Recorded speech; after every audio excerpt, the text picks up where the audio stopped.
청취자 여러분, 오다방이 벌써 35번째를 맞습니다. 격전 오픈 팟캐스트.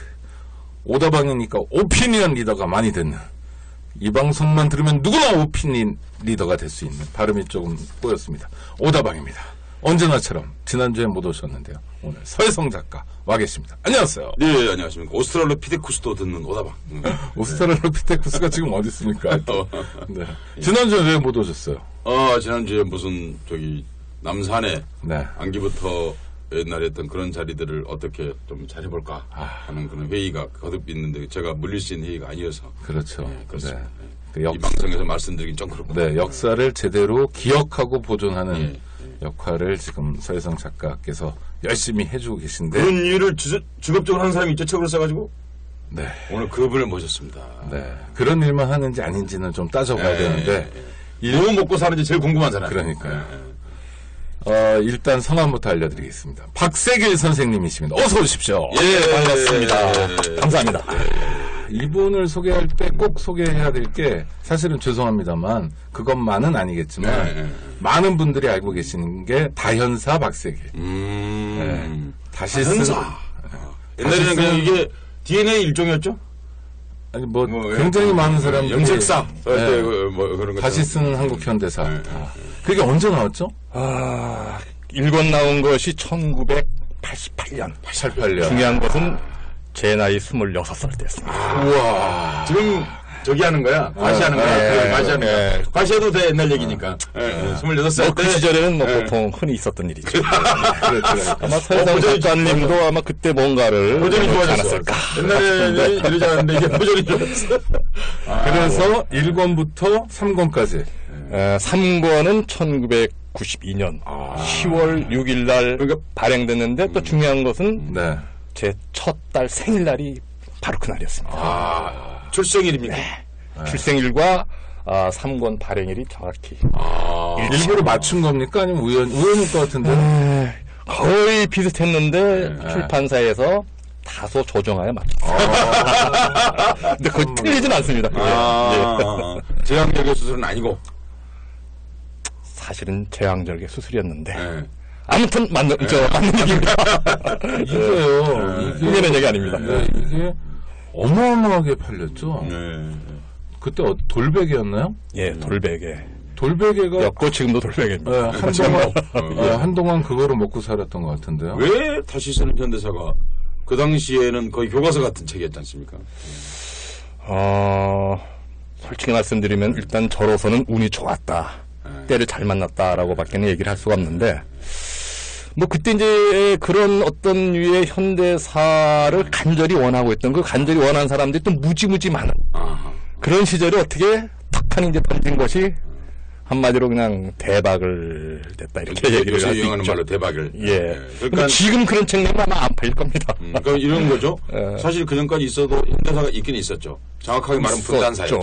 정확하게 말하면 분단사. 그렇죠. 분단사였는데 박세길 선생님께서 그것이 이제 민족사적 관점에서 전체 현대사를 기술한 책인 거죠. 그러니까 과감하게 저 북한까지를 우리 현대사 영역에 딱 끌어들인. 그렇죠. 대담한 실험을 좀 글을 잘 했다고 쓴 볼 게 수 아니고 있죠. 그러니까 북한을 냈다. 이래서 이렇게 된 게 아닌가. 글도 저는 조금 잘 썼다고 생각하는데. 이제 정치자 여러분께 설명을 좀 드리자면 이제 젊으신 분들도 있을 테니까 80년대에 이제 그 87년 6월 항쟁이 이제 되면서 사람들이 이제 우리가 왜 이렇게 독재를 오랫동안 지배받고 사나 가만 생각해 보니까 그중에 핵심이 분단인 거야. 그런데 북한에 대해서 좀 알고 싶은데 안기부가 제공하는 거 말고는 사실 아는 것도 없어요. 더구나 북한 현대사는 어떻게 되는지도 몰라. 그런 상황이었는데 박세길 선생이 사실 그 시기에 통합적 민족사적 관점에서 근현대사를 이해하고 싶어하는 욕구가 강렬했죠. 그리고 그때가 88년 몇 월에 나왔죠, 책이요? 88년 11월쯤입니다. 그러니까 88년 8월에 김중기 이름도 기억나네. 그렇죠? 통일운동도 하고 북한 바로 알기 운동, 또 남북 학생회담 추진 이러면서 붐이 조성됐죠. 그렇죠. 막 끓고 있던. 그러니까 그게 그런 있다고 그 얘기였죠. 책이 나오는 건 아니거든요. 그렇죠. 그러니까 사실은 그러니까 시기는 맞은 거죠. 시기 맞은 예, 거죠. 딱 맞아떨어지는 사실 거죠. 이런 거죠. 지식분자가 적절한 시기에 책을 내는 것이 참 어렵습니다. 근데 왜냐하면 26을 지식분자라고 얘기하기에는 애가 애가 근데 이런 거예요. 그러니까 그 일제 강점기 때 그러니까 이게 원래 훌륭한 고아들이 세계를 만드는 것입니다. 네. 박세길은 고아다. 이렇게 들은 보는 건데 뭐냐면 서정주 이를테면 이런 사람들이 일제 때 데뷔할 때 10대에 데뷔해요. 그렇죠. 그게 왜 그러냐면 당연하죠. 왜냐면 앞전 선배들은 근대시를 쓸 줄 몰랐어. 네. 그러니까 당연히 10대에 데뷔하는 게 너무 당연한 거예요. 그 당시에. 그러니까 일종의 앞전 세대하고는 고아 상태인 거죠. 그렇죠. 그런데 서정주를 칭찬하려고 그런 게 아니에요. 그 당시에 뭐 등장한 상황이, 상황이 이제 네. 그랬다는 거죠. 이른바 70년대 후반에서 80년대 학번이라는 게 학번이라고 표현하겠습니다. 제가. 왜냐하면 주로 지식인들이 거기서 태어났기 때문이죠. 그 세대들도 고아예요. 왜냐하면 그 앞전 세대한테 특별히 물려받은 게 없는 거예요. 그런 태도에 대해서. 네. 그러다 보니까 고아로 분리된처했기 때문에 그리고 더구나 그 당시에 이제 가장 중요한 게 왜 고아로 느꼈냐면 박정희 전두환의 아들이고 싶지는 않았거든 아무도.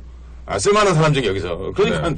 도저히 인정할 수 없는 아버지, 의붓아버지 같은 존재가 있었기 때문에 맞습니다. 스스로 고아로 자책할 수밖에 없었어. 그러니까 너는 우리 애비가 아니야지. 그러니까 그런 과정에서 일종의 그다음에 20대 초반에 이미 상당히 성숙되어 있는 세계관을 가졌다는 거죠. 그러니까 고아는 그렇거든요. 고아가 왜 일찍 그렇죠. 성장하잖아요. 네, 맞습니다. 20대 초반에 스스로 살아야 되니까. 자연인 26세라기보다 네. 그런 점에 사회적 의미에서는 본격적인 새로운 세대의 출현. 그러니까 단지 26살로 설명할 수 없는 힘의 크기가 있었다. 이렇게 말할 수 있겠습니다.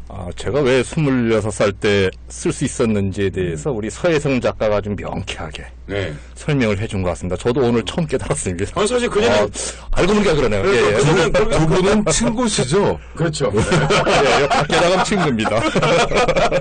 친구 맞는데 친구에서 말하는 건 아니고 제가 사실 그럼요. 방송이 아닌 사석에서 이런 말하기가 좀 쑥스러워서 네. 수십 년 동안 얘기 안 하고 있었는데 제가 오늘 드디어 얘기를 하는 겁니다. 네, 저도 오늘 귀중한 깨달음을 얻었습니다. 예, 감사합니다. 속된 질문 하나만 할게요. 엄청나게 많이 팔렸는데 얼마나 팔렸습니까? 이거는 1급 비밀이에요. 왜냐하면은 국가보안법. 아니요. 출판사의 세금. 이 세금. 옛날에는 그게 굉장히 많은데. 세금 넘어갔잖아요. 지금 88년이니까 이미 시효 그리고 이제 완성됐고. 출판사 명예 뭐 이런 게 있어요. 뭐 이게 만약에 뭐 그럴 가능성은 없다 하지만 만약에 이게 이제 누군가가 착각하고 파헤친다면 조금 그러면 수십만 분은 거뜬히 넘었죠. 네, 거기까지는 말씀드리겠습니다. 그러니까 11만 부에서 99만 부 사이. 저 선생님 죄송합니다만 강만기 선생님의 그 한국 근대사 현대사 이게 좀 통사하고 대중적이어서 그나마 좀 팔린 책인데 창기에서 나왔는데 한 그게 20배 차이 날 것 같은데요. 그게 그렇다 하더라도 3만 번 넘기지 어려웠을 겁니다. 한 20배 차이. 짐작한데 제가 좀 완전히 짐작을 말씀드리는 거고요. 박세길 다연사. 그래서 이 사람들이 다한테 물어봐요. 뭐라고요? 박세길이 가명 아니냐? 가명 같아 보이네. 가명 같아 보인다. 분명히세요? 그에 대해서 조금 제가 좀 설명을 드릴 게 있는데 제가 이제 그 다연사를 낼 쯤엔 대부분 그런 좀 체제에 좀 반역하는 류의 책들을 낼 때는 대부분 필명을 썼어요. 그럼요. 네. 왜 자칫하면은 이게 문제가 될 수 있으니까 그걸 피해 간다는 문제가 생기는 차원에서 거죠. 필명을 쓰는 저는 거꾸로 실명을 써야지 안전할 거다. 왜 그런 생각을 했냐면은 이 기관 애들이 말이죠 묘한 습성이 있는데 필명 내지는 가명을 쓰면 요놈들이 뭔가 좀 캥긴 게 있으니까 의심하거든요. 괜히 문제 아닌 것도 문제를 삼는. 근데 딱 실명을 쓰니까 거기서 일단 딱 벗어나더라고요. 그래서 참 재밌다기보다는 정말 이게 말이 안 되는 우스운 현상이 일어났는데 책을 쓴 사람은 아무 문제 없이 넘어갔어요. 합법적으로. 근데 그 책을 다연사를 읽었다는 이유로 국가보안법 위반으로 구속된 경우 여러 번 있었어요. 그럼요. 많아요. 그래서 저도 많이 알아요. 그래서 어쨌든 간에 많은 사람들이 박세기는 필명일 거다, 가명일 거다. 아니 그리고 이제 일을 했던 우리 거죠. 박세기 선생님 세자가 어이잖아요. 근데 얼핏 이렇게 우리가 주의 깊게 안 하면 세계 새로운 길, 이런 필명 아니냐 뭐 이런 느낌이 있었고요. 예전에 그 뭐 한승홍, 이정롱 이것이 정치 노선이다. 이런 가명들이 있었어요. 누가 이름을 지어주셨어요? 아니, 저희 아버님이 좋아하셨죠. 무슨 새 짰습니까? 인간새. 그 돌림입니다. 뭐 특별한 아예 돌림이. 예, 돌림이라서 뭐 박새 특별한 찍을 때. 없습니다. 그렇죠. 예. 그 새자인데, 길은 이제 좋을 길, 세상이 좀 좋아져야 된다라고 나름대로 뭐, 해석을 하자면. 이름이 아주 자빨. 저건 아니고 이름은 완전히 홍세화 수준의 그러네. 근데 이제 저 발음대로 이 새로운 길, 새 길이 될 거냐, 아니면 새 길로 빠지는 새 길이 될 거냐, 알게 모르게 두 가지 시선이 많이 겹쳐졌습니다. 최근 몇 년 동안에는 전통적인 시각 내지는 어떤 그 사고 틀에서 벗어나는 조짐이 보인다 해서 이건 새로운 길, 새 길이 아니라 새 길로 빠진 새 길이다. 그런 좀 보이지 않는 시선이 많이 있었죠. 2016년이니까 벌써 거의 30년 가까운 28년 전 책인데 다현사, 다시 쓴 한국 현대사는 지금도 팔리죠. 저는 그 점이 사실 좀 마음에 많이 좀 부담이 되는 지점인데 지금 시기는 사실 안 맞아. 그래서 저는 주변에 읽지 말아라고 하는데 어쨌든 계속 팔리고 있어요. 필자가 읽지 말고 이상한 필자. 저도 그런 태도를 바꿀 수 있습니다. 그럼 일단 10만 부 팔려야지. 그 친구들 사이에서는 넌 좀 이상하다. 주변에 그 읽으려고 한 사람들한테 읽지 말려고 하느냐. 근데 저는 부담이 큽니다.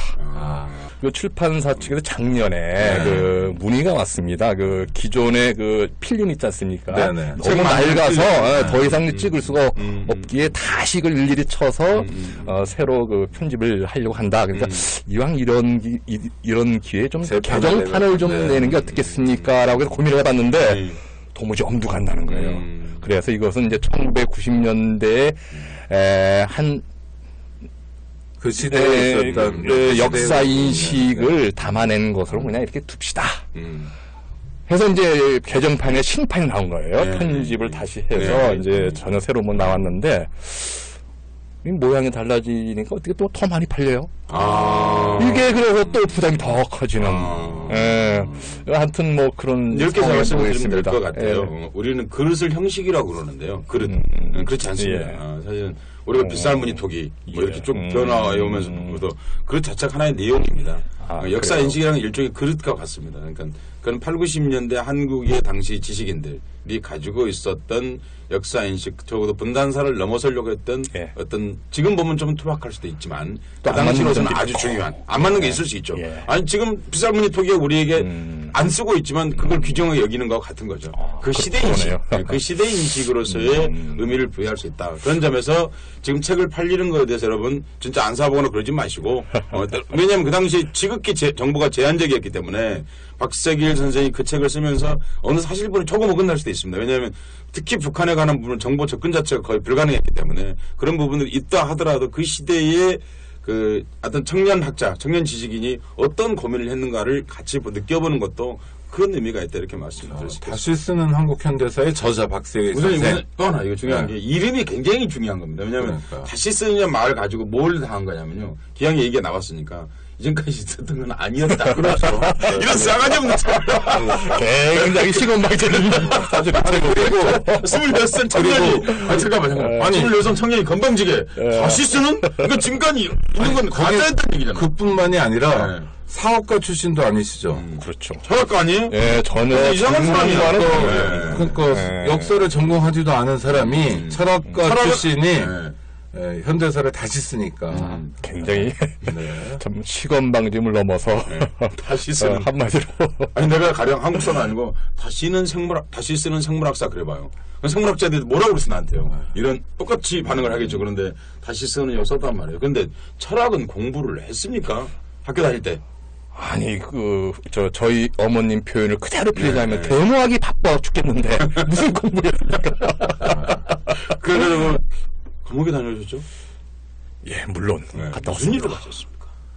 뭐 좀 창피한 얘기입니다만은 뭘 준비해? 노동 현장 진출을 위해서 같이 그 준비했던 그룹이 있었는데 간 게 아니고 간 것도 아직 간 것도 아닙니다. 아니고 간 것도 아닌데 흔히 하는 말로 이제 그때 후리갈이라고 이제 하는 좀 속된 용어인데 이 경찰들이 그냥 완전히 그냥 자 이렇게 뒤지는 거기서 북한 관련 자료가 나와버린 겁니다. 제 후배 한 명이 관리하고 있고 그 당시에는 이게 엄청난 사건으로 간주되면서 지금 이건 별거 아닌데 국가보안법 위반으로 국가보안법 위반으로 조직 사건이었나요? 아이 조직 사건도 아닙니다. 아니 조직을 만들어보고 아니 안 만들어도 조직이 되죠. 그래도 발표는 조직으로 됐죠. 아니요. 그냥 뭐 북한 지지 고무 찬양 정도로 그냥 이적 표현물 뭐 소지? 배포, 소지 배포 뭐 이런 정도로 해서 하셨죠? 다행히 저는 저 2심 때 그때 묘한 바람이 불어가지고 일제히 내보내던 때가 있어요. 줄을 잘 쓴 거죠. 2심 때 집행유예로 나오는 바람에 딱 그게 몇 년도 10개월. 일입니까? 87년도 4월 달에. 그러니까 6개월을 살면 나이롱 징역 그랬거든요. 그런데 1년을 살면 징역이라고 그랬고 10개월을 살았으니 징역이 갈 수도 없고. 그러니까. 근데 사실 부족한. 청취자 여러분 감옥 10개월은 긴 시간입니다. 대단히 긴 시간이고요. 사실은 저한테는 이건 좀 이거 주의 있게 좀 들어주기 바라는데 개인적으로는 축복의 시간이었어요. 여러분 그런다고 일부러 가실 필요는 없습니다. 가실 필요도 없고 또 가게에서 안 되겠죠. 그렇죠. 근데 축복의 시간이었다고 표현하는 것은 사실 이때 그 감옥 안에서 어쩌다가 이 한국 현대사 관련 자료를 집중적으로 탐구를 하다 보니까 그러신가요? 대략 감이 잡히더라고요. 이게 우리 현대사의 실체구나. 사실 그때 공부한 것을 안에서 감옥 안에서 조금 이렇게 한번 정리도 해보고 그랬었는데 그 안에서는 감옥 안에서 또 보험법 추가되는 거 아니에요? 그거 가지고 감옥에서 볼만한 책만 받겠죠. 이거 좀 많이 알려진 얘기입니다만은 그때는 지필이 허용이 안 됐어요. 그러니까요. 그래서 그 우유팩 껍데기 있지 않습니까? 네. 그걸 다 벗겨서 몰래 반입한 볼펜 신 가지고 한 50장 정도로 우리 현대사의 맥락 정리를 해봤는데 볼펜도 아니고. 볼펜은 눌렀으면 원래 구해서. 근데 이게 이제 감옥 안에 그때 뭐 그냥 양심수가 넘쳐나던 시절인데 한마디로 대히트를 친 거예요. 딱 감이 오더라고요. 야, 요거 나가서 한번 제대로 정리되면은. 그 우유가 어디다 두셨어요? 버리셨어요? 아니, 우유가 그 껍질 벗겨서. 그 어디다 두셨냐고. 그런데 그게 건방이라고 그러죠. 일일이 알죠. 이제 교도관들이 와서 검색을 하는 털린 겁니다. 그래서 그때 이제 협상을 했어요. 우리가 당신들이 원하는 거 좀 들어줄 때 그거 돌려달라. 그래가지고 이게 이제 다행히 이제 조용히 넘어갔죠. 그래서 그 자료를 안 뺏겼군요, 그러니까. 안 뺏겼습니다. 그리고 이제 그것은 안에서 그 양심수들이 학습 자료로 계속 활용이 되는 겁니다. 나와서 이걸 정리한 게 다현사가 된 거예요. 아니, 그 종이 우유가 어디다 두셨냐고. 그건 모르겠습니다. 다른 말하자면 양심수 동지들이 계속 돌려보는 중에 저는 나가버렸어요. 다른 데로 가버렸으니까. 그거 있으면 근무하잖아요. 아무튼 뭐 어떻게 되는지 모르겠습니다만은 만약에 그때 제가 이제 감옥에 들어가지 않았으면 아마 다현사는 탄생 안 될 수도 있어요. 아니, 그럴 가능성이 컸다는 거예요. 이럴 때 YTN처럼 설명하고 싶어요. 뭐요? 여러분께서는 지금은 1980년대 감옥 상황을 생중계로 듣고 있습니다. 지금 그런 상황. 그래서 나중에 그 주간 잡지에서 5개에서 5을 일궈낸 한 사례로 이렇게 이제 5에서 5골이 앞에의 5은 감옥이고 뒤에 5은 구수록. 우리가 말하는 구수록이고. 기사가 있었습니다. 기자가 쓸만한 기자였네요. 근데 죄송스럽게도 그 잡지는 주간 조선이었습니다. 몇 년도요? 아마 책 나온 다음이니까 아마 89년이나 90년 80 6월항쟁 직후에 주간조선과 월간조선의 주요 필자 중에 강만길, 리영이 뭐 이랬을 때가 있었어요. 그때는 이제 6월항쟁 이게 눈치 보면서 확 바람이 부니까. 그 유명한 얘기가 있잖아요. 그 신문은 이제 평양에서 발행했어도 성공했을 것이다. 그렇죠. 김일성 장군 만세도 얼마든지 할 수 있는 탄력 있는 걸로. 일단 궁금한 건 일반적으로 우리 청취자들이 아는 건 박세길 다현사니까요. 지금 어떻게 지내시는지도 궁금합니다. 지금은 새로운 사회를 여는 연구원, 약칭 새사연의 상임이사 직책으로 거의 상근에 준하는 계속 활동을 하고 있습니다. 새로운 길을 열거나 새로운 사회를 열거나 이런 쪽에 계시는군요. 셋자를 못 벗어요. 새 길이라고는 이 이름이 갖고 있는 어떤 운명적인 셋자를 있는지 못 새로운 보겠습니다. 사회를 여는 연구원이 이게 저희가 듣기로는 뭐 손석춘 선생, 언론인도 하셨고 교수도 하시고 계시는. 저도 창립 멤버입니다. 그렇습니까? 연구소 소개를 해주세요. 이게 그러니까 뭐 제야 연구소입니까? 뭐 어떻게 불러야 됩니까? 말 그대로 이제 많이 쓰는 표현을 그대로 옮기자면은 권력과 네. 자본 모두로부터 독립된 뭐 기업으로부터 일체 지원을 받지 않은 100% 순수 민간 싱크탱크죠. 네. 그러니까 새 사연에서는 그 생활인이라고 하는 표현을 좀 자주 씁니다. 네. 이 생활인들이 그 회원 가입해서 회비를 납부하고 이것을 재정적인 토대로 해서 운영되고 있는 그런 자칭 진보 싱크탱크죠. 네. 그런데 하시는 일은 뭐예요? 그러니까 새로운 사회를 여는 연구원이. 말 그대로 이제 새로운 사회의 비전을 네. 마련하기 위해서 출범을 했는데 10년 동안 좀 꾸준하게 그 10년 됐습니까, 축적해서 연구원이? 올해가 정확히 만 10년째입니다. 그래서 지난 2월 25일 날 10주년 뭐 총회도 아니 약하게 10주년 했습니다만 총회도 왜 하필이면 6월 25일 날 하고 우연이죠? 특별한 이유는 없습니다. 아, 네. 뭐 6.25라 한국 전쟁 그거는 전혀 관계없이 관계없고. 그냥 주말 공교롭게 2월 10년 25일 동안 됐는데 해오신 일이 어떤 건지. 대단히 죄송합니다만은 제가 사실 이제 그 주요 창 멤버였는데 네. 저하고 그 한의사 후배 둘이서 결심해 가지고 이제 시작해서 만들어진 것이 새사연했는데 저는 2006년 출범했는데 1년 정도만 채우고 떠났어요. 떠나서 세상과는 좀 거리를 둔 상태에서 저 나름대로 이제 개인적인 탐색 과정을 쭉 거치다가 네. 올해 초에 이제 재결합을 했는데 복귀를 한 거죠, 복귀.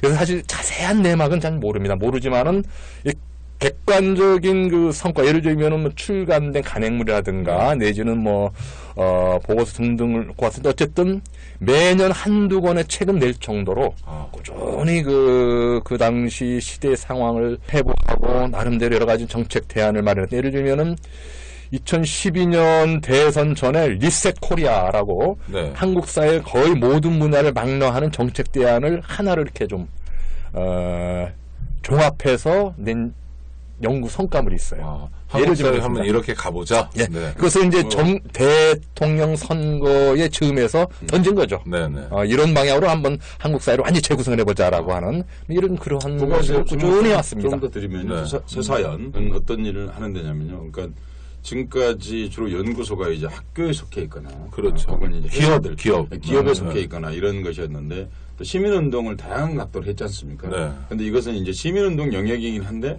시민이 갖고 있는 생각을 통합하는 한국 지식인들을 말하자면 조합 같은 걸 만든 거죠. 만들어서 이제 대안을 내세워보자. 그러니까 지금까지 그냥 크리티컬한 태도만 취하는 게 아니라 네. 현실적으로 실행해볼 수 있는 대안들을 내세워보자 하고 이제 만들었던 거죠.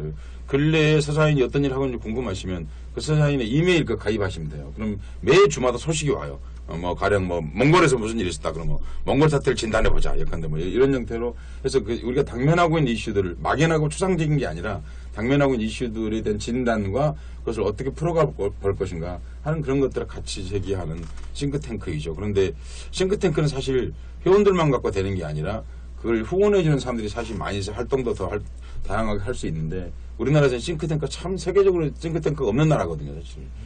기술을 갖다가 현실에 풀어서 먹는 것만 하지 회사에서 R&D 없는 거 같은 거죠 우리나라에서. 그러니까 사회운동의 지금 중요한 영역에서 사실은 싱크탱크가 제가 보기엔 한 10개 정도는 최소한 있어야 뭐가 돌아갈 텐데 서사에는 그런 차원에서 지식인들의 생각을 모아서 다시 재구성하고 다시 시민사회의 발전을 위해서 그걸 다시 사용하도록 하는 그런 저수지 같은 역할을 하고자 만들었고 애초에 뜻에만큼 높이도 달하지 못했으나 그러나 여전히도 10년 동안 그 일을 해내고 있는 훌륭한 조직이다. 이렇게 설명드릴 수 있겠습니다.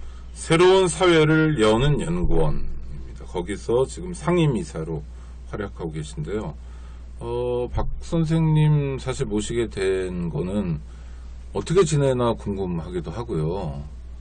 또 옛날에 유명하신 분이어서가 아니라 최근에 책을 하나 내셨는데 이 책 역시 제목이 좋지 않아요. 네? 제목이 좋지 않아요. 제목은 좋지 않은 것 같습니다. 위험해. 두 글자 선언. 아이고. 네. 근데 주로 왜 책 제목이 위험합니까? 하나는 다시 쓰는 뭐 어쩌고. 그러네요. 선언. 그러니까 남을 이렇게 겁박하듯이. 아니 정할 때는 저는 상당히 이렇게 좀 매혹 적이다라고 이렇게 느껴서 정했는데 네. 지금 와서 생각해보니까 상당히 좀 도발적이고 좀 심하게는 좀 건방지기까지. 박 선생님 선언을 매혹적이라고 느끼십니까? 정말 참 독특한 우리랑 다른 분이시네요. 자, 와. 제가 이제 몸담고 있는 곳이 새로운 사회를 네. 여는 연구원이라고 하지 않습니까? 근데 10년 동안 새로운 사회를 여는 것을 목표로 해서 활동을 해왔는데 냉정히 말씀드리면은 좀 잠시 좀 떠났던 제 입장에서는 조금 좀 건방진 표현일 수 있겠습니다만은 새로운 사회를 열질 못하고 그 문 앞에서 계속 놓고만 한 것 같은 느낌이 좀 들었던 겁니다. 예? 많은 그 노력을 했고 성과를 쌓았음에도 불구하고 그렇다면은 한번 확실히 한번 열어제치는 과감한 한번 도전을 해보자 해서 사실 이제 이 선언이란 제목의 책을 쓴 것이고 처음에 제목은 새로운 사회를 여는 연구원, 즉 새사연이 처음 낸 책이 새로운 사회를 여는 상상력이었어요. 예? 그래서 이제 상상을 넘어서서 구체적으로 뭐 선언을 해보자 해서 처음에는 새로운 사회를 여는 선언 이렇게 이제 네.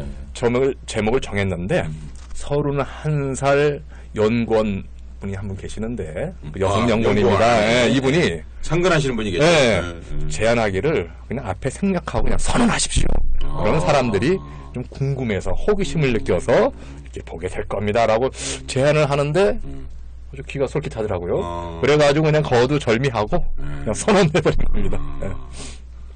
그런데 이제 그 다음 그 여기저기 나오는 반응이 이제 과거 소위 이제 그 진보 운동에 몸담았던 사람들로부터 주로 나오는 반응인데 네. 1차로 공산당 선언을 이렇게 그럼요. 떠올리는 나는 네. 자연보호 헌장이 떠올랐는데. 그러면서 이렇게 그 은근히 연상을 시켜서 이것도 상당히 좀 도발적인 그런 제목으로 이렇게 받아들인 경우도 꽤 있겠구나 사실 싶었습니다. 우리나라에서 이런 책 제목으로 나온 적이 한 번도 없었죠.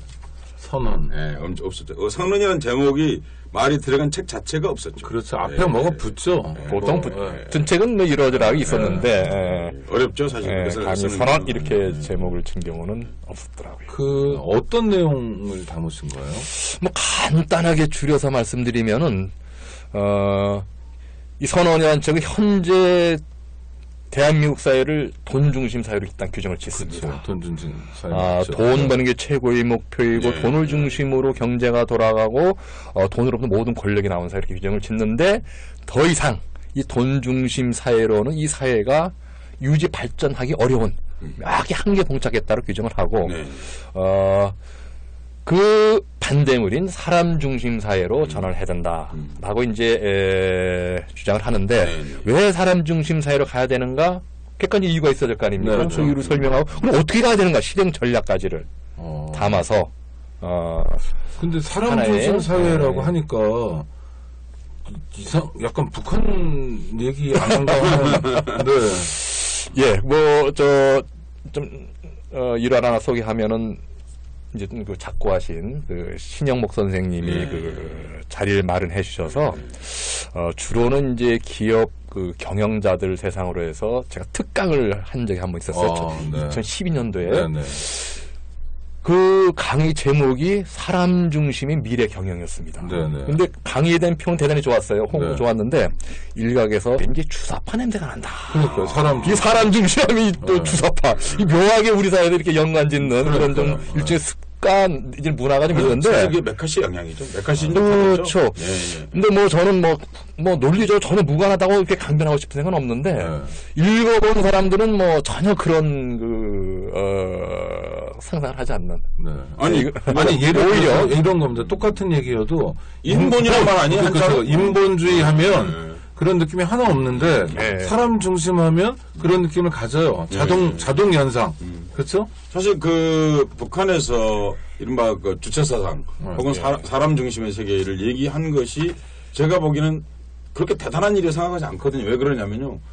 너무 당연한 얘기 아니에요? 사람 중심으로 사는 게. 늘 좋은 얘기 할 땐 그렇게 해요. 그러니까 종교적 가르침도 그렇고. 네, 사람 중심의 태도라고 하는 것은 네.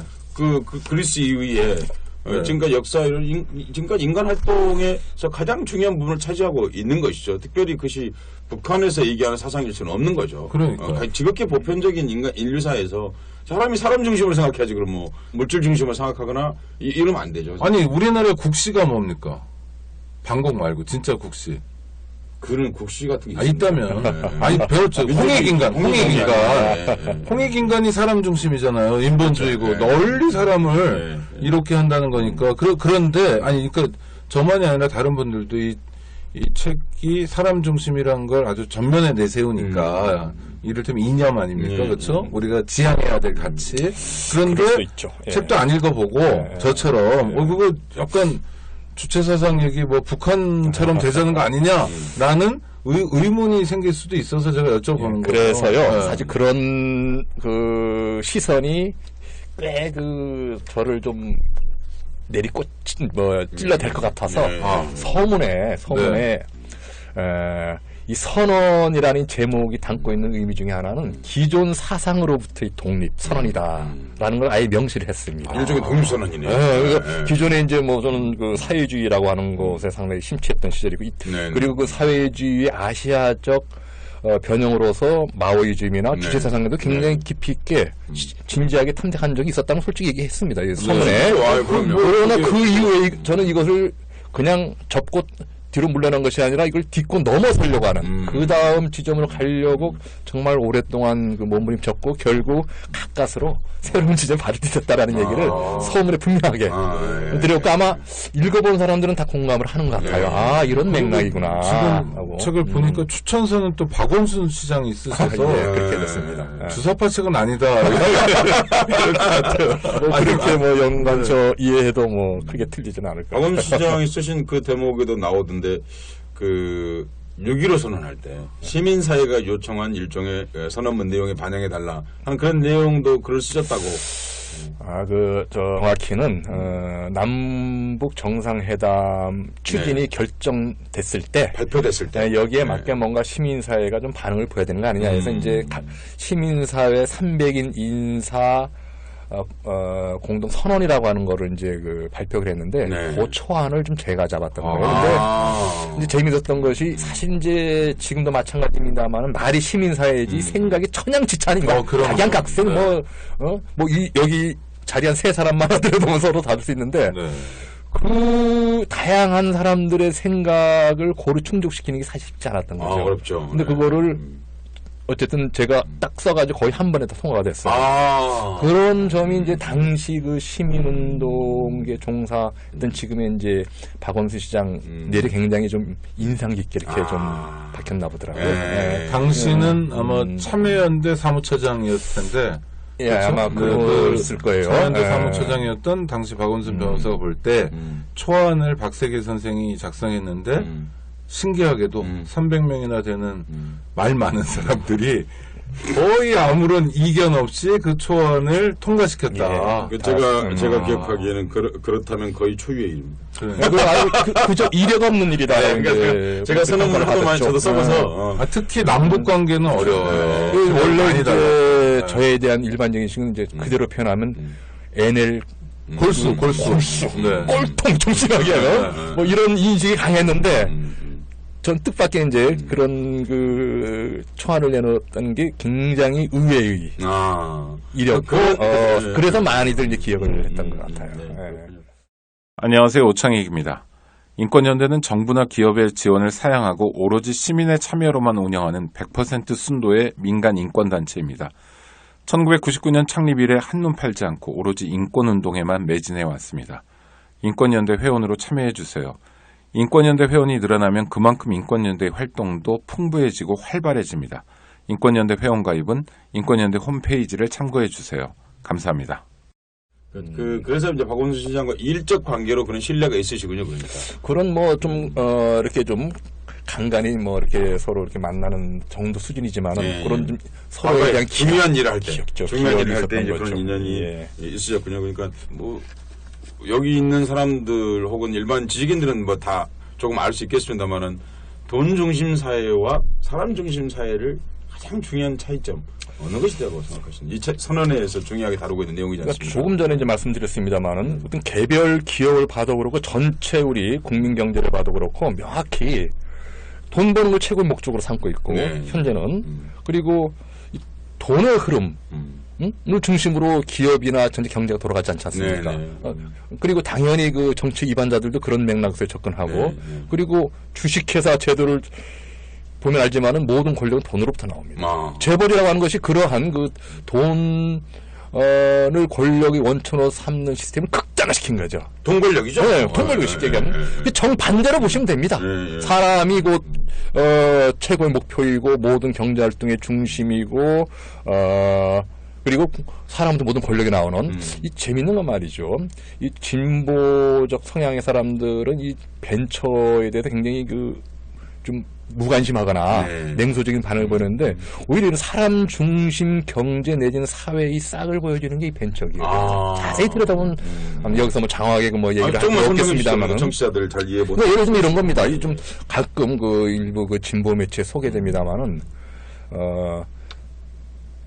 돈을 잘 벌어서 행복한 것이 아니라 행복해서 돈을 잘 번다. 이런 얘기가 있어요. 무슨 얘기냐면은 그 기업 구성원들이 정말로 자아를 실현하고 기업 활동을 해서 충분히 성취감을 느끼고 행복함을 만끽할 수 있도록 적절하게 환경을 조성하면 돈은 잘 벌린다. 적절하게 벌린다. 근데 여기서 무엇을 제가 얘기를 하려고 하냐면은 지금까지 돈 중심이냐 사람 중심이냐라고 하는 이 프레임은 주로 윤리적 관점에서 접근을 했단 말이죠. 이거는 뭐 오랜 역사를 갖고 있는 거죠. 근데 제가 이 선언이라는 책에서 제기하는 핵심은 동시에 경제 논리라는 거예요. 사람 중심으로 가야 쉽게 돈도 잘 벌린다. 경제의 생산성도 향상이 되고 경제도 활성화되면서 결국은 나머지 여러 가지 복지 문제 등등도 풀려나갈 수 있다라고 하는 철저히 경제 논리에 초점을 맞춰가지고 기술을 한 겁니다. 그러니까 인간성이 생산성이다. 뭐 굳이 말하자면 그런 거죠. 뭐 이를테면 어떤 상황이 있겠습니까? 그런 게 구체적으로요. 사람 중심으로 경영을 한다는 게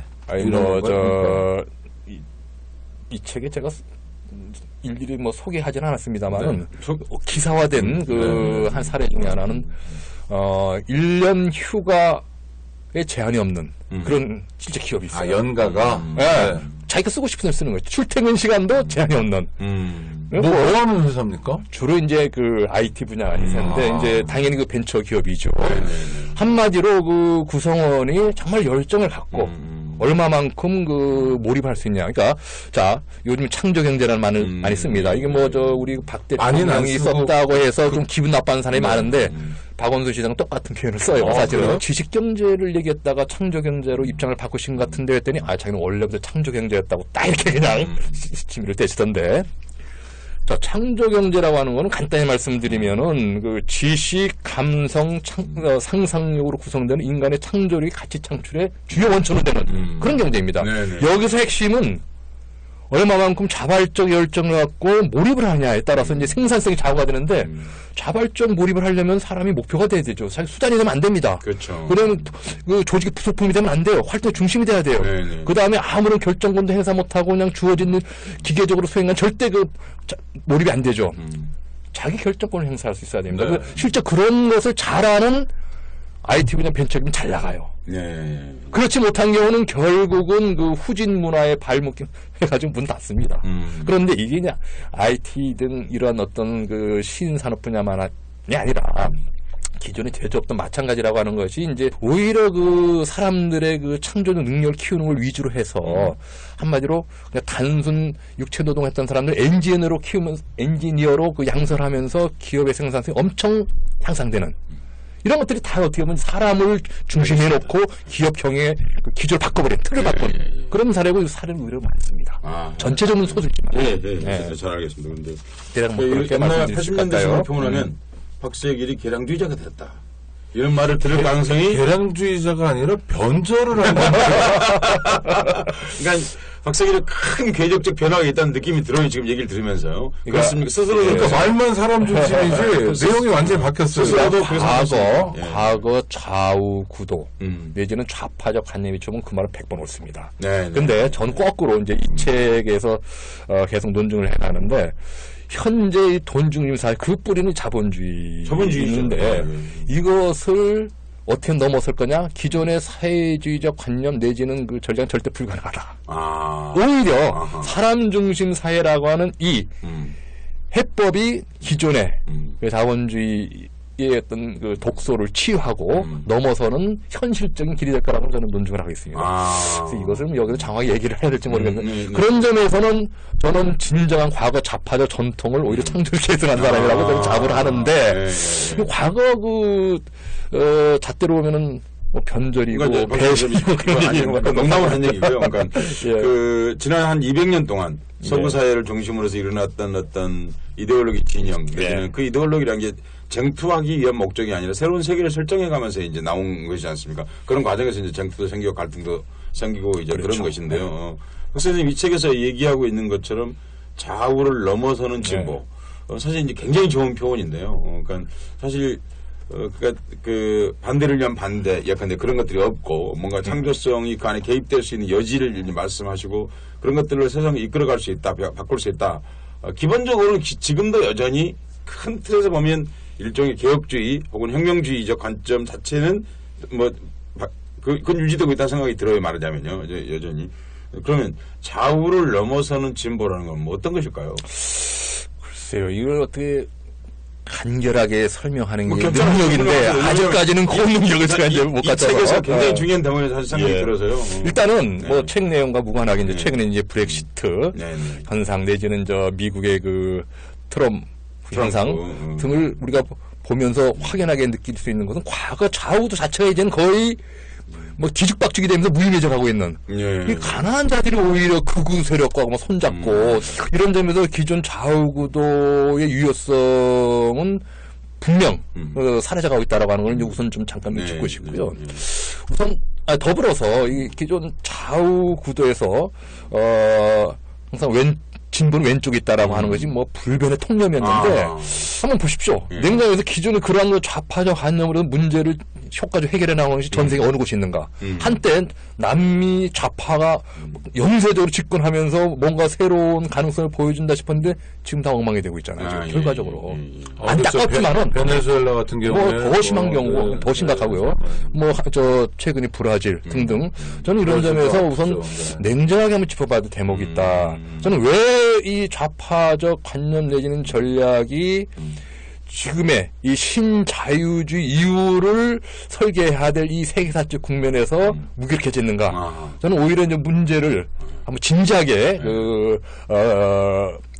살펴봐야 될 그런 좀 시기에 왔다라고 하는 거를 저는 좀 최근 제기를 하고 있는 것이고 그러니까 사람 중심 사회를 만들어가는 주체는 굉장히 광범위합니다.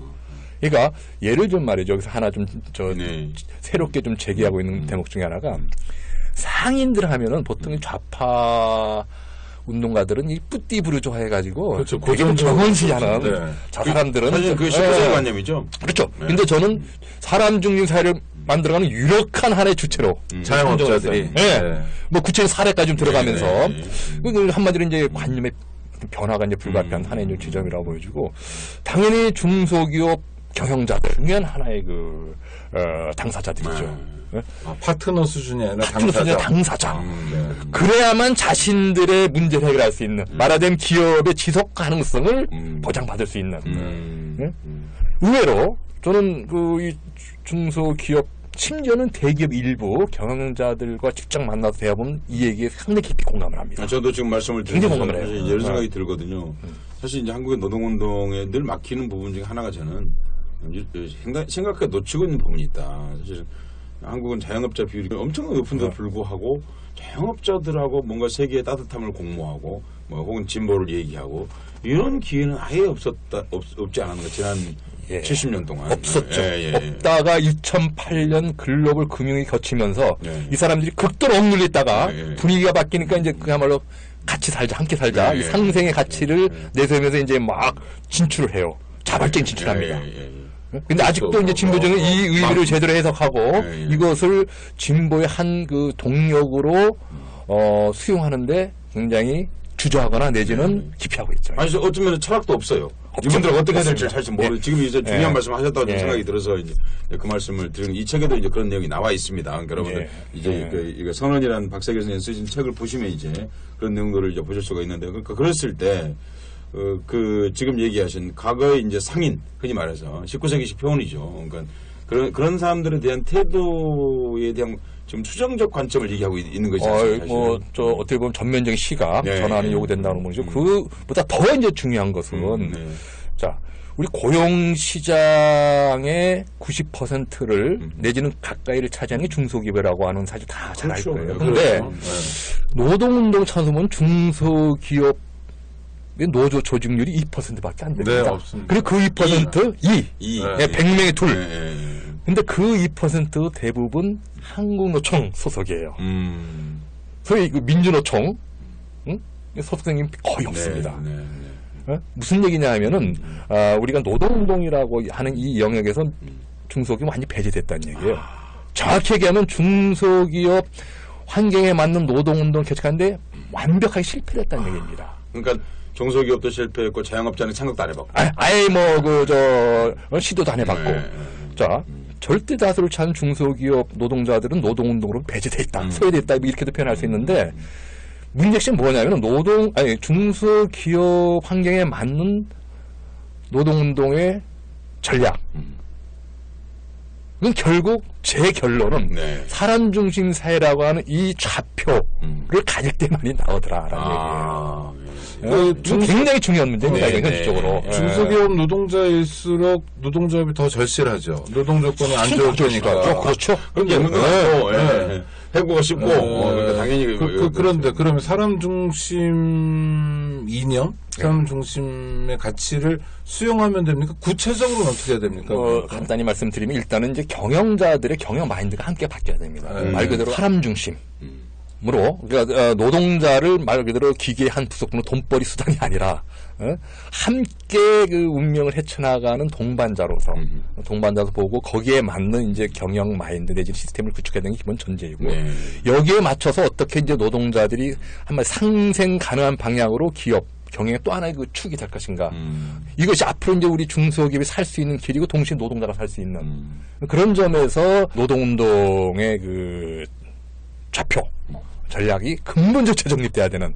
그렇지 않으면은 경험적으로 노동자들한테도 안 먹혀요. 뭐냐면은 대기업처럼 자산이 넉넉하지 않은 곳이잖아요. 그렇죠. 한 숟가락 더 떠먹다 밥그릇 깬 그런 경우가 지난날 그 중소기업에서 노동쟁이 그렇죠. 보편적인 결과다. 그 피해의식이 있어요, 노동자 자신이. 있죠. 그래서 어떤 그 전투적인 급진적인 노동운동을 제기하면 다 퉁돌려버립니다. 결국은 함께 살 수 있는, 물론 현실은 함께 사는 게 아니죠. 그냥 업주만 살고 노동자들은 여전히 그냥 소외되고 이렇게 수탈받고 있습니다만은. 박 선생님께 여쭤보고 싶은 건, 중소기업이 함께 사는 모델로 간다면 그거야말로 정말 괜찮은 뭐죠? 요새 창조 대한민국인가요? 하여튼 이런 대한민국으로 가는 길이니까. 그럼 구체적으로 한두 가지 팁만 주신다면. 그러니까 참 가장 안타까운 이럴 때 이제 어떤 우리가 모범으로 소개할 수 있는 모델이 딱 있으면 얘기가 참 쉬워요. 그러니까 나름대로 그 노동운동에서 출발했는데 이렇게 했더니만 결국은 이게 답이더라라는 있으면 참였는데 그걸 못 만들어내는 게 저는 이제 오늘 우리 운동의 한계라고 보여지는데 방금 얘기했던 그 삼정 P&E 같은 노동조합이 있어요. 근데 한국노총결입니다. 그래서 사실 이제 노동운동 관점에서 접근해서 만든 사례라고 보기는 좀 어려운 점이 있어요. 그런 좀 아쉽지만은 어쨌든 간에 저는 이 노동의 진화 전략이라고 이렇게 얘기를 하는데 단순 육체 노동조차도 창조적 능력을 학습 훈련을 통해서 그것만이 노동 생산성 나아가 기업 생산성을 끊임없이 향상시키면서 상생하는 그런 어떤 그 길을 열어갈 수 있다고 하는 건데 그런 점에서는 응용 가능 참고할 만한 그 사례는 많죠. 중간 정리를 한번 해보자면 이제 이렇군요. 그러니까 박 선생 어떤 사상적인 어떤 큰 궤적인 일정한 변화가 좀 있다. 이렇게 저는 스스로 끊임 변화를 추구하는 겁니다. 그렇게 과거의 그 틀, 기성의 어떤 그 틀에서 뛰쳐나와서 새로운 지평을 열려고 하는 그렇다고 해서 과거의 완전한 단절은 아니죠. 아니죠. 거기서 이제 그걸 걸음으로 해서 그렇죠. 이제 어떤 이제 상당한 부분의 변화가 있다라는 느낌이 첫 번째가 이제 들고요. 또 하나는 이번에는 좀 과거와 다르게 굉장히 사실 철학적 명제를 좀 담은 내용이다. 그런 생각이 좀 들거든요. 이 선언이라는 책이요. 그러니까 그전에는 어떤 역사적 사실을 논증하거나 재구성하거나 이런 거 있다면 이번에는 결국 우리 삶의 자세에 관한 근원적 질문 그리고 자본주의 사회에서 혹은 이렇게 시장 사회에서 혹은 뭐 어떤 그런 사회에서 혹은 좌나 우나 이렇게 돼 있는 그런 것 속에서 우리는 어떻게 살아가야 하고 특히 이제 그 중에서도 특히 이제 기업, 특히 중소기업 혹은 자영업 자 이런 분들 안에서 어떻게 아까 방금 말씀하신 노동의 진화라고 말씀하셨는데 노동의 진화가 결국은 관계의 진화를 동시에 요구하지 않습니까? 그렇죠. 예. 뭐 정확한 지적입니다. 그러기 위해서는 거기 하나의 아주 일상적 명제이자 철학적 명제일 수 있는 그 사람 중심, 그 가치를 거기에 놓게 되면 동시에 그 사람 중심에서 그 가치가 생산성도 동시에 높일 수 있는 가능성을 갖게 되고 그렇게 됨으로써 이 사회가 적어도 지금보다는 평화로울 수 있는 그런 조건을 이행해 갈 수 있다. 그러니까 왜 선언이냐? 그것은 이제까지 주로 지난 300년 동안의 서구 사회 이후의 목표가 주로 돈 중심의 세계였다면 그걸 깨트리고 이제 새로운 사람 중심으로 나아가는 하나의 선언 바탕이자 디딤돌이자 그런 것으로서 선언의 의미를 갖는다. 그런 말씀이신 거네요. 그러니까. 이 책이 이제 뭐 막 나왔잖아요. 예. 뭐 저희 방송은 오피니언 리더들이 많이 듣는데 저희 청취자들 중에서 특히 이 책을 쓸 때 이런 사람들이 봤으면 좋겠다라고 염두를 두신 독자층이랄까요? 이를테면 중소기업 사장님들 보라는 건가? 아니 뭐 다 보면 좋겠지만 물론요. 아니면 좀 젊은이들이 좀 읽어봤으면 좋겠다든지 뭐 이렇게 염두에 두신 대목이 있으셨어요? 그러니까 궁극적인 목표는 지금의 청년들 나이로 굳이 말하자면 20, 30대가 이 책을 열심히 읽어주길 바라는 게 저의 가장 간절한 소망입니다. 책 표지 뒤에도 그렇게 이렇게 보면 암시를 해놨고 또한 그 본문에도 한 그 챕터가 아예 그렇게 이제 할애돼 있는데 근데 아직은 뭐 거기에는 이르지 못하고 오히려 그 출발선에서는 묘하게 40, 50대 분들이 오히려 이제 이 책을 읽기 시작을 하고 또한 좀 공감을 하는 저는 이게 약간 의외이면서 거꾸로 좀 새로운 의미에서의 그 또 희망 안타까움과 동시에 희망 느껴졌습니다. 왜냐하면은 저는 이제 50대 정도면은 흔히 하는 말 맛이 다 갔다. 완전히 그 송골화돼가지고 이제는 뭐 그 저 역사에도 진보라든가. 박수현 선생님 50대입니다. 예, 저 50대 중반인데 정확히 얘기하면 그렇게 생각하고 조금은 좀 이렇게 좀 접었던 반대.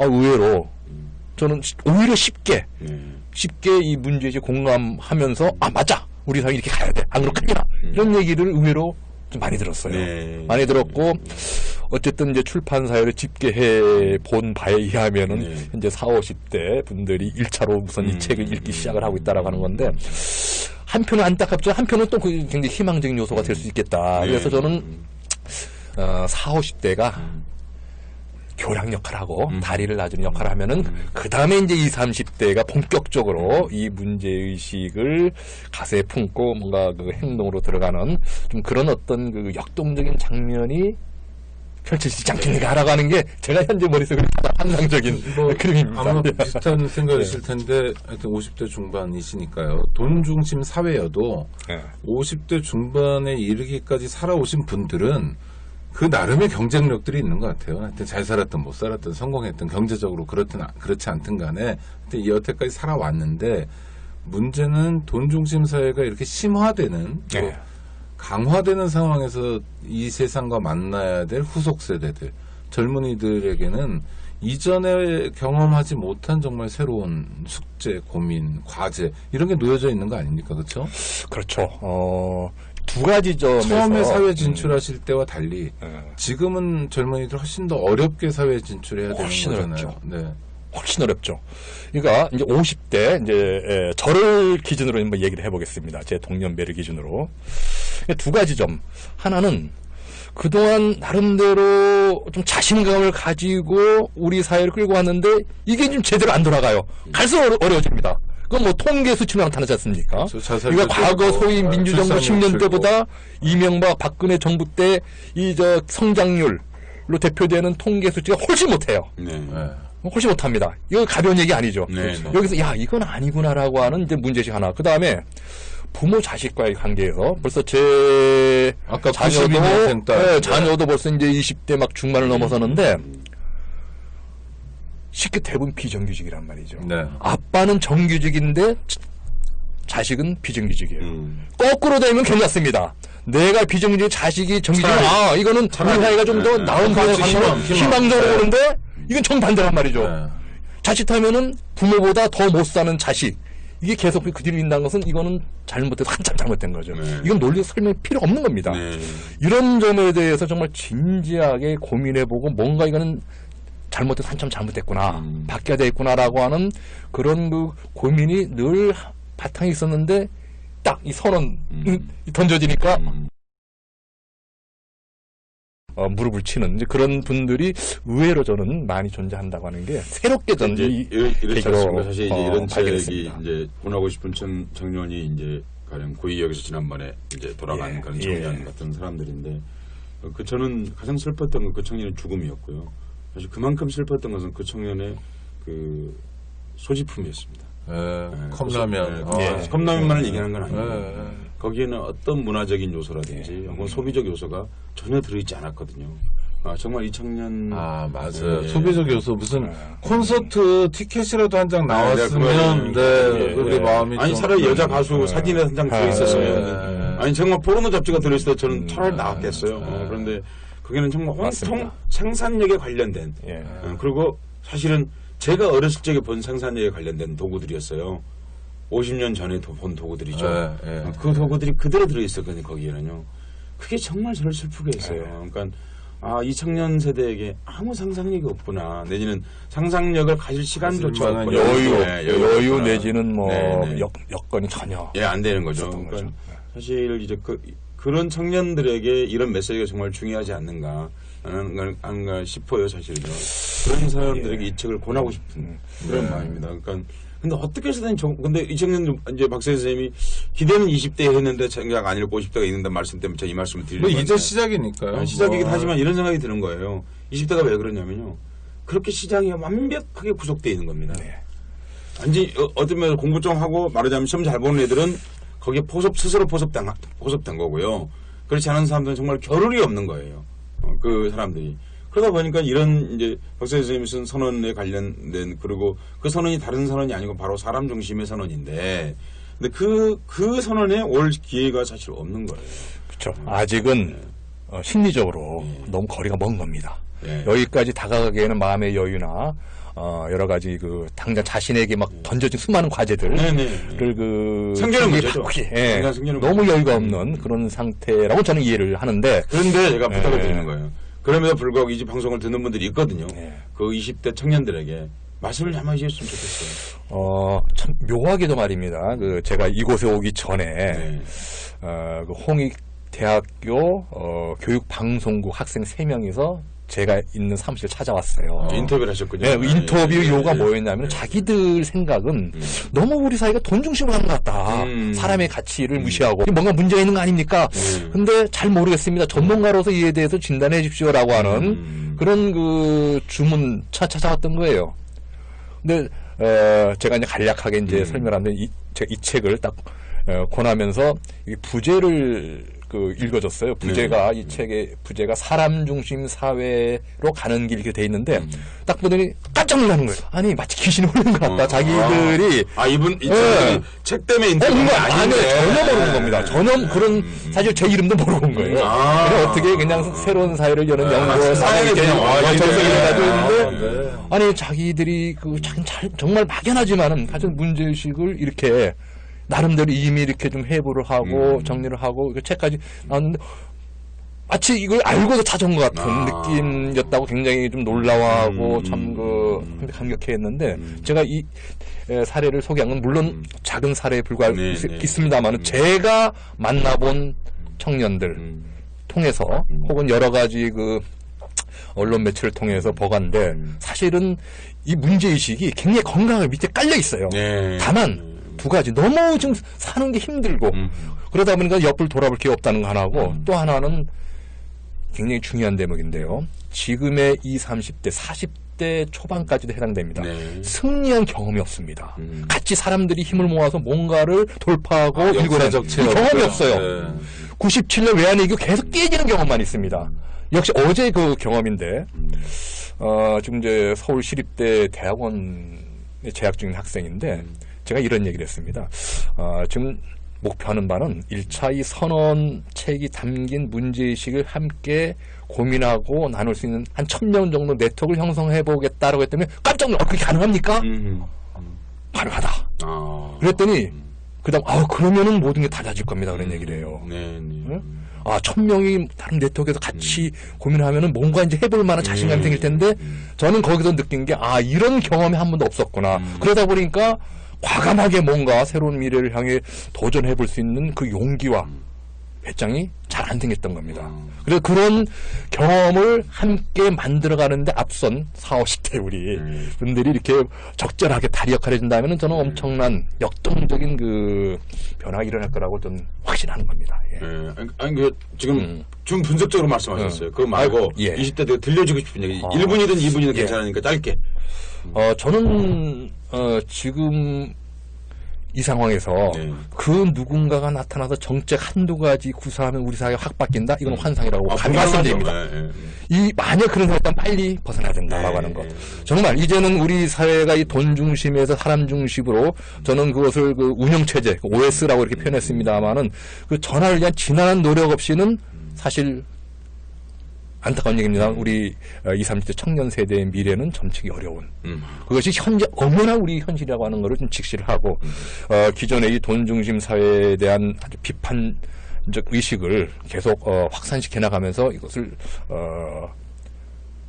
좀 돌파하기 위한 적극적인 그 노력을 할 때 진정한 그 자기 삶을 좀 되찾을 수 있는 길이 있다고 하는 걸 저는 좀 냉정하지만은 분명하게 말씀드리고 싶습니다. 예. 총선 대선과 같은 정치적 이벤트도 중요하지만 그것만으로 단박에 모든 걸 바꿀 수 있을 만큼은 아니다. 훨씬 문제 근본적이라는 겁니다. 근본적이고 한국 사회가 안고 있는 숙제가 많기 때문에 구조를 함께 바꿔 나가야 되고 그 구조를 바꾸는데 관심 갖는 사람들, 당사자인 청년들일 수밖에 없다. 궁극적으로는 전 청년들이 결국 이 문제의 해결의 주역이 될 때 결국 우리 사회도 달라질 수 있고 청년 자신의 그 문제도 해결될 수 있다. 그래서 저는 그 책 말미에 나라가 청년을 구하는 것이 청년이 나라를 구하는 것이다. 그러므로서 청년 스스로의 운명을 바꿀 수 있다라는 얘기를 했습니다. 선생님은 무슨 방송 활동을 하고 계시나요, 지금요?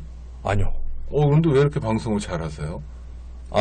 두 분이서 잘 유도를 해주시는 거죠. 잘했는지는 모르겠습니다. 왜냐면 지금 벌써 1시간이 넘었습니다. 끝내야 돼요. 아이고, 마무리를 해야 될 텐데. 일단 우리 서 작가님. 청년 여러분에게 사실 저는 이 책을 권하고 싶습니다. 왜냐하면 아까 우리 방송을 시작할 때 박사길이 다시 쓰는 이라는 이름으로 앞전 형들이 했던 모든 가업들을 쳐부시면서 이제 새롭게 등장했지 않습니까? 그런 것처럼 여러분들의 미래를 청년 세대는 두 가지 운명밖에 없습니다. 아까 우리가 말씀드렸던 것처럼 고아가 되느냐, 아니면 앞에 사람들이 했던 걸 그대로 따라 사느냐, 노예가 되느냐. 박세길이 오늘 던지고 있는 건 선언이지만 동시에 질문이라고 생각합니다. 뭔가 질문하고 있는 겁니다. 거대한 질문을 던지고 있는 거죠. 여러분 어떻게 살아갈 것인가? 사실은 박세길이 그러면 동시에 대답하고 있습니다. 사랑 중심으로 세계를 이동시켜야 한다. 라고 지금 말하고 있습니다. 여러분, 그러니까 노예로 사느냐, 아니면 고아로 사느냐. 둘 중의 길에서 언제나 새로운 길은 고아에게 주어진다는 말씀을 드리고 싶습니다. 그 예로 하나를 들어드리면 여러분 사람 중심 혹은 민주주의 사회 혹은 인권이 보장된 사회가 훨씬 더 생산력이 높습니다. 구체적인 예를 들어드리겠습니다. 미국이 세계 최강이 된 것은 이미 1880년대에 생산력에서 세계 제1대 최강국이 되었습니다. 그런데 그 이유는 무엇이었냐면 바로 그 20년 전에 노예 해방을 했기 때문입니다. 자유가 있는 곳에서, 인권이 있는 곳에서, 그리고 사람이 있는 곳에서, 사람이 존중받는 곳에서, 오늘 박세기 선생님 표현을 빌리자면 사람 중심 사회가 가장 생산력이 높습니다. 그것이 바로 참된 사람 중심 사회를 말하는 거죠. 그러니까 그렇습니다. 그러니까 여러분, 박세기 선생님 오늘 외치고 있는 사람 중심이라는 것이 그런 인간적 생산력도 동시에 높일 수 있는 그런 가치 지향점을 얘기하고 있다고 생각합니다. 책은 그렇게 써 있습니다. 여러분들에게 그 선언이라는 책을 한 번씩 여러분 청춘의 선언으로 한 번씩 받아들이시기를 그리고 그러면서 한 번씩 읽어보시기를 일독을 권합니다. 네, 서 작가님 말씀 감사한데 맞네요. 미국이 그랬습니다. 미국이 남북정전 직후에 남성 참정권 1870년 보장되고 그다음 여성 참정권 1920년인데 하여튼 여러 나라들이 참정권 보장 이런 게 되면서 생산력이 확 올라갑니다. 그렇죠? 역시 뭐 노예의 삶하고는 다르니까요. 그런데 예. 청년들에게 노예냐 고아냐 둘 중에 하나를 골라라 그러니까 굉장히 난감해질 것 같은데 그 고아라는 게 정말 뭐 저 어렵고 뭐 외로워도 슬퍼도 뭐 나는 안 울어 그런 고아가 얘기하는 게 아니라 아니죠. 네. 기성의욕과 그러니까 우뚝선 네. 엄밀한 의미에서 자의 독립. 뭐 그렇죠. 그런 독립이 의미로 당당하는 거죠. 바뀐다. 당당하는 예, 거죠. 예, 예. 노예냐 자유인의 삶이냐 우리 박 선생님도 마무리 말씀 또 청취자들하고 인사 나눠주시기 바랍니다. 뭐 저 자신은 과거의 박세길이 아니라 끊임없이 새로운 박세길을 추구해왔습니다. 네. 그래서 진정한 목적은 낡은 틀에 갇힌 대한민국 사회가 아니라 끊임없이 새로운 지평을 여는 그런 그 대한민국이 되어야 한다라고 하는 그 꿈이 곧 동시에 저의 이제 삶을 규정해왔고 지금 제 꿈이 됐던 바로 지난 10년 동안 그렇게 살아왔습니다. 이제 정말 넓은 그 공간에서 열려진 그 장에서 사람 중심 사회라고 하는 이 새로운 화두를 가지고 같이 머리 맞대고 때론 한번 찐하게 몸부를 쳐보는 그런 기회를 가졌으면 좋겠습니다. 여러분한테 좋은 선물이 됐으면 좋겠는데 이 선언이라고 하는 책 한 권이 예, 감사합니다. 네, 우리 청취자 여러분들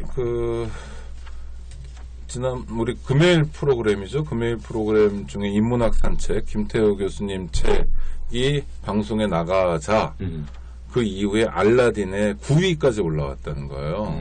청취자들 덕분입니다. 폭격이요? 아니 폭격 말고요.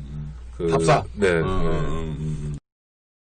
뭐 저는 이 책도 우리 청취자들이 많이 사서 보실 거라고 생각하고요. 주변에 선물도 할 거라고 믿습니다. 그게 이제 오피니언 리더가 오다방만 들어서 되는 건 아니고 오다방에서 소개하는 책도 읽어야 됩니다. 저는 오늘 굉장히 감동적인데 80년대 후반 90년대 초반 다시 쓰는 한국 현대사를 통해서 한국 청년들의 가슴을 울렸고 정말로 뭔가 다시 한번 보자라고 외쳤던 청년 지식인이 거의 30년 만에 다시 이번에는 현대사 정도가 아니라 한국 사회를 한번 다시 보자. 정말 이대로 우리가 갈 수 있느냐 자신 있느냐 그게 아니라면 지금부터 바꾸고 이거는 총선 한번 대선 한번 잘 치르는 정도가 아니라 우리의 체질을 바꿔보고 살만한 세상 사람이 존중받는 그런 세상으로 한번 가보자 이런 말씀 이런 화두를 또 던져주시는 게 감사하고요 감동적이었습니다. 박세길 저 두 글자입니다. 선언. 네, 많이 구입해 보시고요. 또 주변 분들하고 선언 책에서 제시하는 여러 쟁점들에 대해서 이야기도 나눌 수 있었으면 합니다. 두 분 감사합니다. 고맙습니다. 고맙습니다. 네. 예. 안녕하세요. 장발장은행의 대표를 맡고 있는 홍세화입니다. 200만원, 300만원 벌금을 내지 못해 감옥에 갇히는 분이 매년 4만 명이 넘습니다. 장발장은행은 이분들에게 무이자 무담보로 대출을 해주고 있습니다. 장발장은행을 후원해 주시기 바랍니다. 실로 모든 게 엉망으로 치닫는 듯한 세상입니다마는